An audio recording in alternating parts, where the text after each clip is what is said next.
Hello नमस्कार दोस्तों। अगर यदि आपने 10वीं परीक्षा अपनी पास कर लिए हैं तो आपके लिए बहुत बढ़िया यहाँ पर अपॉर्चुनिटी निकल करके आया है। ये भारत सरकार का है इंटेलिजेंस ब्यूरो, ठीक है।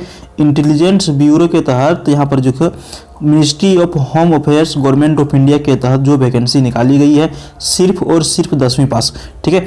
इसमें से आपका क्या क्या रहेगा, तो सिक्योरिटी असिस्टेंट एग्जीक्यूटिव और मल्टी टास्किंग स्टाफ जो जनरल तरह की होते हैं उसके लिए जो है यहाँ पर जो है वैकेंसी निकाली गई है। तो इसको अगर यदि आप भरते हैं तो आपको यहाँ पे नौकरी पाने का सुनहरा अवसर यहाँ पे प्राप्त हो सकता है। तो इस वीडियो में हम आपको इसके बारे में डिटेल में बताने वाले हैं कि इसमें आपको जो है उम्र सीमा कितनी है, एग्जामिनेशन फी कितने हैं, किस तरह की इसमें परीक्षा होती है, या फिर जो भी जो बेसिक चीज़ें जो है जो आपको जाननी चाहिए वो सारी चीज़ों को हम यहाँ पे चर्चा करेंगे। सबसे पहले आप इस फॉर्म को जो है ऑनलाइन भर सकते हैं, ठीक है। Online applications are invited from Indian Nationals for Direct Recruitment to the post of Security Assistant Executive यानी कि शॉर्ट में SEA और EXE और मल्टीटास्किंग में, ठीक है। तो यहाँ पर आप इसको जो है ऑनलाइन के माध्यम से भर सकते हैं, समझिए। जो आपका बिल्कुल IB का है ये, ठीक है। यहाँ पर जो आप देख पा रहे हैं ये आपका सीटों की संख्या है, ठीक है। क्या है, सीटों की संख्या है। और यहाँ पे इसके लिए हम एक चीज़ बता दें कि आप जिस क्षेत्र से भरना चाहेंगे, मान के चलिए आप बिहार से हैं, बिहार मतलब कि पटना से, ठीक है। तो पटना से हैं तो वहाँ की जो लोकल लैंग्वेज है उसको आपको जानना जरूरी है, ठीक है। यहाँ पर देखिए लगभग सभी राज्यों का, बहुत सारे शहर का यहाँ पे दिया गया है। तो मान के चलिए आप पटना से हैं तो पटना का जो लोकल लैंग्वेज है हिंदी है, तो वहाँ की जो लोकल भाषा है उसको जानना जरूरी है।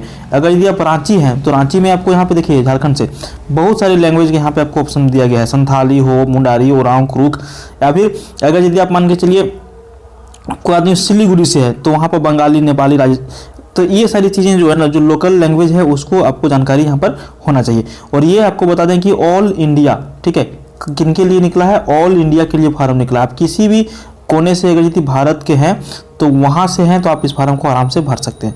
इसका मतलब ये समझ गए। उसके बाद यहाँ पर क्या है कि इसमें आपको जो सैलरी दी जाएंगी वो किसके हिसाब से दी जाएंगी, ठीक है। देखिए उसके पहले आपको हम थोड़ा सा बता दें, अगर यदि आपको यहाँ पे किसी चीज़ की जानकारी और डिटेल में लेना है तो इसका ऑफिशियल वेबसाइट भी दिया गया है, आप इसके ऊपर सर्च मार करके देख सकते हैं। देखिए लेवल 3 के तहत यहाँ पर जो है सिक्योरिटी असिस्टेंट एग्जीक्यूटिव के लिए जो है आपको सैलरी दिया जाएगा 21,700 लेकर के 69,100 तक का। और अगर यदि MTS में आपका होता है तो 18,000 से 56,900 तक का आपको यहाँ पर सैलरी दी जाएंगे, ठीक है। उम्र सीमा यहाँ पर देखिए रखा गया है 18 से 25 साल, लेकिन यहाँ पे 27 साल तक आप इसको भर सकते हैं। उसके लिए इसको जो है डिटेल में आप देख लीजिएगा, एज रिलैक्सेशन यहाँ पर मिला हुआ है, समझिए। तो जनरली 18 से 25, अगर यदि जनरल से आप आते हैं तो 18 से 25 तक ही यहाँ पे रखा गया है, लेकिन 2 साल का इसमें जो है छूट दिया गया है। देखिए 2 नंबर में यहाँ पे स्पष्ट लिखा हुआ है कि नॉलेज ऑफ लोकल लैंग्वेज, ठीक है। आप जहाँ से भर रहे हैं वहाँ की लोकल लैंग्वेज आपको आना चाहिए, ठीक है।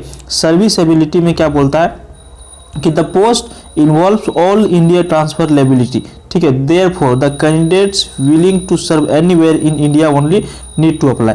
देखिए इसका मतलब ये हो गया कि इंडिया में आपको कहीं पर भी जो है जॉब करने के लिए बुलाया जा सकता है, अगर यदि आप इसके लिए एलिजिबल हैं तो ही भरें, ठीक है।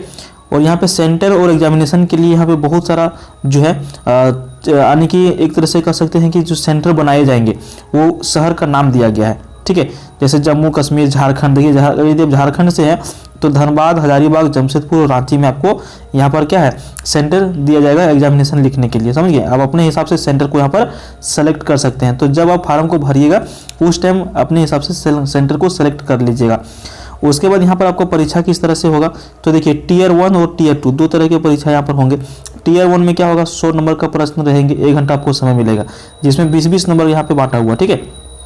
जनरल अवेयरनेस है, यहाँ पे एप्टीट्यूड है, न्यूमेरिकल एनालिटिक्स या फिर इंग्लिश लैंग्वेज, जनरल स्टडी, ये सारी चीज़ें को यहाँ पे मिला करके बनाए गए हैं, ठीक है। 5 पार्ट्स 20-20 नंबर के रहेंगे। टीयर 2 में क्या है, कॉमन फॉर SEA और EXE MTS, इसके लिए क्या है कि ऑफलाइन एग्जाम होगा डिस्क्रिप्टिव टाइप का, ठीक है। ट्रांसलेशन ऑफ ये passage of 500 words from local language, ठीक है। ये यहाँ पे 500 वर्ड्स का आपको पैसेज दिया जाएगा, उसको आपको लोकल लैंग्वेज में ट्रांसलेट करना है। ये आपका 40 नंबर का रहेगा, इसमें भी 1 घंटा का समय मिलेगा, ठीक है। उसके बाद यहाँ पे स्पोकन एबिलिटी के भी होंगे 10 नंबर के, और उसके बाद यहाँ पर टीयर 3 में आपका इंटरव्यू होगा और पर्सनैलिटी टेस्ट होगा 50 नंबर के, समझ गए। तो ये सब चीज़ें आपको यहाँ पे दिए जाएंगे।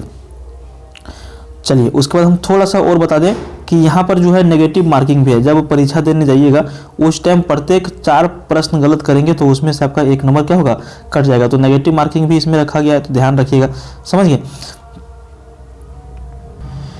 उसके बाद यहाँ पर देखिए जो जरूरी चीज़ है, आप इस फार्म को कब तक भर सकते हैं, ठीक है। तो यहाँ पर देखिए opening date of online registration application 28 जनवरी 2023। 28 जनवरी से आपका ये फार्म भरना स्टार्ट हो गया है। 17 फरवरी 2023 तक शाम के रात के 11:59 तक आप इसको भर सकते हैं, समझ गए। Last date of submission of application fee through SBI challan offline, अगर यदि आप ऑफलाइन चालान करेंगे तो 21 फरवरी 2023 तक बैंकिंग आवर तक आप इसको भर सकते हैं, समझ गए। तो 28 जनवरी से 17 फरवरी तक आपको जो है अपना रजिस्ट्रेशन करवा लेना है, समझ गए। एप्लीकेशन यहाँ पे आप किस तरह से भरेंगे, तो ओनली ऑनलाइन मोड में ही भरेंगे, ऑफलाइन मोड आपका नहीं होगा, नॉट एक्सेप्टेड, ठीक है। ऑफलाइन अगर यदि आप भेजते हैं फार्म तो क्या होगा, एक्सेप्टेड नहीं होगा। हाउ टू अप्लाई सारा कुछ यहाँ पे देखिए दिया हुआ है, आप इसको देख के पढ़ के आप अपने, अगर यदि आपके पास लैपटॉप होगा या फिर बड़ा मोबाइल होगा, ठीक है, जो मोबाइल से फार्म भर सकते हैं, तो उसके लिए भी आप यहाँ पे इंस्ट्रक्शन वगैरह पढ़ करके आप इस फार्म को भर सकते हैं, सिंपल बात है। दूसरा है एग्जामिनेशन फ़ी के बारे में, ठीक है। तो अगर यदि यहाँ पर आप जो है ST SC या फिर अदर कैटेगरी के महिला हैं तो 50 रुपया, और यहाँ पे जनरल OBC से आते हैं तो 450 रुपया आपका एप्लीकेशन फ़ी लगेगा, समझ गए। चलिए मोड ऑफ पेमेंट क्या है, ऑनलाइन और ऑफलाइन दोनों तरह से आप इसको पेमेंट कर सकते हैं। क्लोजिंग डेट यहाँ पे देखिए 10 नवंबर में दिया हुआ है, 17/2/2023 तक आप इसको 17/2/2023 तक ही भर सकते हैं, ठीक है। देखिए यहाँ पर टोटल सीटों की संख्या हम यहाँ पे बात करें तो 1525 यहाँ पे टोटल सीटों की संख्या किसके लिए है, SCA या फिर EXE के लिए, और MTS जनरल के लिए 150 सीट। ये पूरे इंडिया का सीट है, ठीक है, ऐसा नहीं कि एक जगह का, पूरे इंडिया का ये सीट है, समझ गए। तो ये भी आप ध्यान में रखेंगे।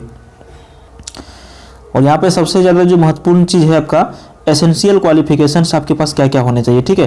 तो सबसे पहले यहाँ पे देखिए मैट्रिकुलेशन 10th क्लास पास होना चाहिए और equivalent from a recognised board education, ठीक है। उसके बाद यहाँ पे देखिए position of domicile certificate of that state against which candidate has applied, आप जिस राज्य से हैं वहाँ का आपके पास डोमिसाइल सर्टिफिकेट यानी कि स्थानीय निवासी प्रमाण पत्र होना चाहिए। उसके बाद है knowledge of any one of the local language, ठीक है, डिलेक्ट मेंशन्ड टू टेबल ये अब अगेंस्ट ईच SIB, और वहाँ का जो लोकल लैंग्वेज है वो आपको जानकारी होनी चाहिए। जैसा कि अभी हम स्टार्टिंग में ही आपको बता दिए हैं कि मान के चलिए पटना से भरते हैं तो पटना का लोकल लैंग्वेज क्या है, हिंदी है।